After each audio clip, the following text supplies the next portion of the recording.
I'm so glad you joined me in the studio, and today we are going to paint imaginary leaves.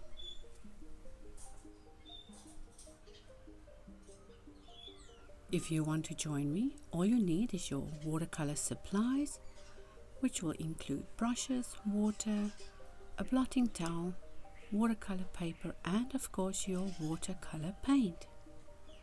So while I'm separating my sheets and getting my mind organized, let's talk about imaginary leaves. What does that mean? Well, it means we are making up leaves. We are not copying leaves directly. So the idea I have is for some loose leaves that I need for a new project.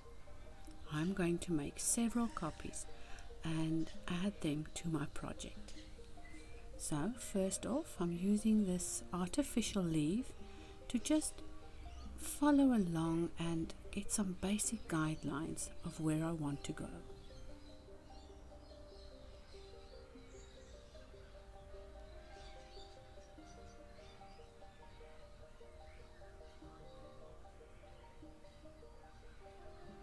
While you're in the planning phase, it's perfectly okay to erase some lines. And this is not going to be a final finished piece for a client. This is my layout pieces that I'm going to use for my next design.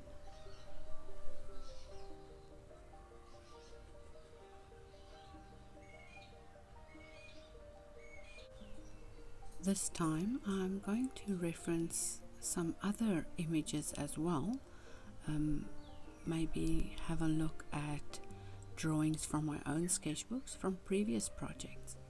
It's always interesting going back on your own work to find new inspiration from old ideas. I love doing that, and that is why I love working in my sketchbooks. I'll take you on a little joyride. Hang on. I want to get you into the perfect spot to see exactly what I'm getting up to.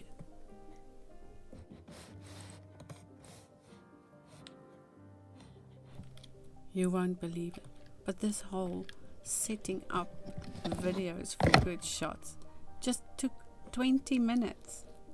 I'm glad I fast forwarded through everything so you didn't have to look at me struggle to get just that right angle.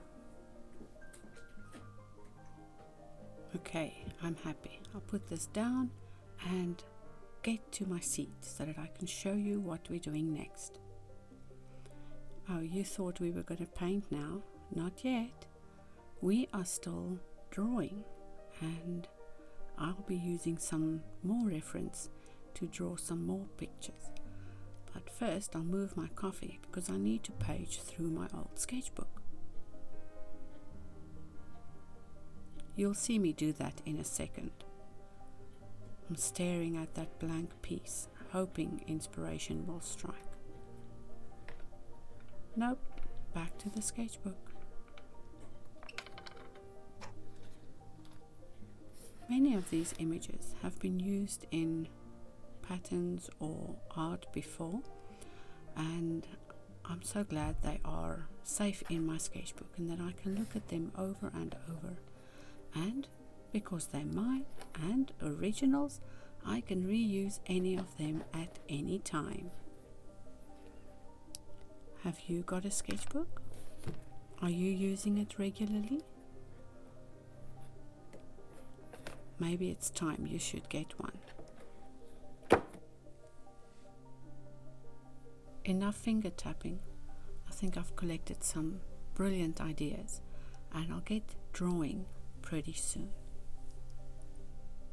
I use a white sheet of paper to do a variation of things. Firstly, to just have that blank slate to start evolving your thoughts. With this set of leaves I've got here, I'm feeling to see where the textures are printed or where extra details are added. Also looking at the color and the shapes of those veins. And with this little example, I'm looking at the shadows on that larger piece of paper. This is not the piece I'm going to draw on, but I'll be drawing on this smaller piece. Now looking at that cast shadow, you get out of the idea that you can't draw all the details. Well, obviously you can't draw them at first, but when you are using the shadows to outline and turn and reshape your leaves, it gives you an idea of where your image could be heading. Now, this is a brilliant tool for beginners to use. You can, of course, use any variety of leaves, especially if you are working to draw imaginary leaves. The bigger the variety you use and the various angles you're using to get the results will bring out more imaginary images. You can literally use that same leaf to draw out several shapes by simply twisting and turning to cast different shadows. And of course, for you to see shadows, you need a good light, but your bedside light or desk light, desk lamp will do just fine. So we are getting to painting right now. I've decided to reuse some colors that were dried in the palette, so with a little bit of water I'm just loosening them up. And of course I'm doing leaves, so I am using the green. Without any hesitation, just grab some of that paint and fill in the first leaf. Doesn't matter where the color goes, because for what I'm going to use these ones, I will be editing them in an illustration version or a digital version online anyway. So all I need is a little bit of color in each of those leaves that I can enhance later. So, and I want this collection to be slightly more subtle than the 2 or 3 I did before, because the watercolor lends itself nicely to subtle effects, and the more natural muted tones work very well in the idea that I want to bring forth. So I'll let you have a look as I play around with those leftover colors and fill in some of these leaves for the first layers.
The first layers are done, and we are just about ready to move on to a little bit of detail. So the details are often drawn in with slightly darker color, and I'll just adjust it with a little bit of the darker color on the palette with a liner brush or a script brush. Wet that brush properly so that you can pick up the paint. You'll see that I don't make it too dark. I just add a little bit of extra color into the green puddle. It seems a little dark, but watercolor always dries lighter, and you'll have a good glimpse at it as soon as that is dry, and I'll lift it up for you to see. So following vague guidelines for the veins, I will draw them in with the use of my imagination, and also glancing over at those artificial leaves again. So the weather is turning kind of cold over here, which means I'm spending less time outside, but I still have to go to the shops and I still have to go for my walks, so I do get out quite often. But today is a studio day. The wind is blowing breezy and ice cold outside, and because of that I'm really happy to be inside the house, protected and doing my favorite things: coloring, painting, drawing, and also making this video so that you can see what I'm up to.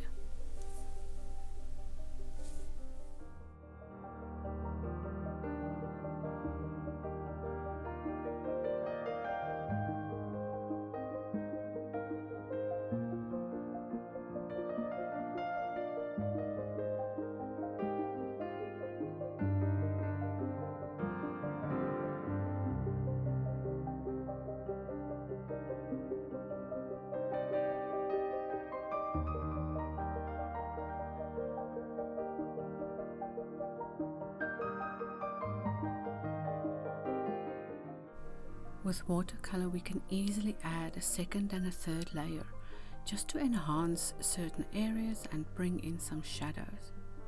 What I'm going to do is just use the exact same color I've been using, and in that little wet area I created there, just add a little bit more saturation to give a slight shadow effect.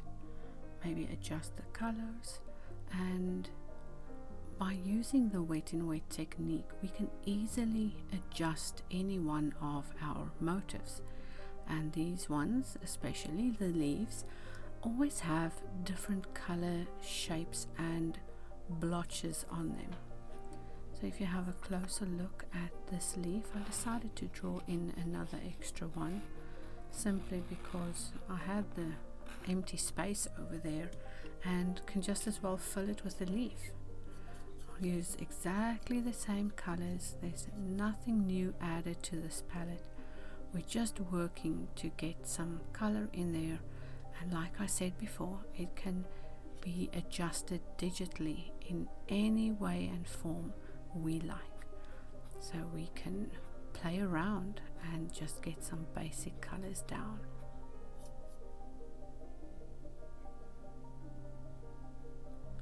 This one I'm going to use a slightly more wet in wet technique, dropping in some of those leftover greens and browns, and then also adding a little bit of yellow, as you'll soon see.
This time I'm adding a little bit more of that dark with a the same colors that I've been using this whole time. I'll first wet that little leaf and get you to see a good angle, and use that slightly more yellow tinged green color. Sorry for not showing it properly, but I'll add some more. There you go. Nice and subtle with a soft transition.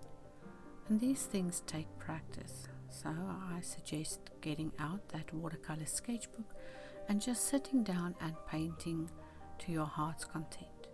See what works and use different techniques over and over to experiment. You will be very happy that you did, and your sketchbook will be your proof of progress. Like I always say, there's no thing as important in art as having a regular art practice. For this next leaf, I'm just adding some more greens, and I'm not going to put too many veins into this one. I just want some color playing with each other, and that first bit in the corner is more green and the rest is going to be watered down greenish yellow. You'll see it's like I want that point to be sunlit. And these are, as always, experimental pieces that gradually become official pieces. Even I need to practice, and this is how I do it. I use my pieces to develop my own style and to grow as an artist. When I start projects like this one specifically, I know that I can refer back to work that I've done before and maybe adjust and adapt techniques I used. You'll often see that I write in my sketchbooks as well, taking down notes and drawing and painting for visual notes. So adjusting and adapting throughout your career is nothing new in the world of art. You'll see many of the famous artists change their styles throughout their career, and there's absolutely nothing wrong with that. We all need to evolve and develop and become our own best versions. Evolving as an artist is one sure way to grow and become the type of artist you've always wanted to be. I find that even though I've been an artist for about 7 years now, it's also very important for me to keep on learning. And the way I keep on learning is by taking additional courses from people I value and whose opinions and workshops I value. And most of those can be found on Skillshare. Skillshare is such a wonderful platform, and I've already created 4 additional classes on Skillshare. Now, if you're not a Skillshare member yet, I'm offering a 2-week premium membership for you to join in. And recently I got an update from them, and I feel extremely proud of being part of a beautiful community like Skillshare. And once you've joined, you'll be able to see your own progress as well. You can be an actual student. Students have the most fun, and on a platform like Skillshare, you'll be having way more fun than you ever thought you could. Lovely to have you in the studio today, and I'll play out with a scene from my recording area today. Sometimes we just have to make do with what we've got. See you next time.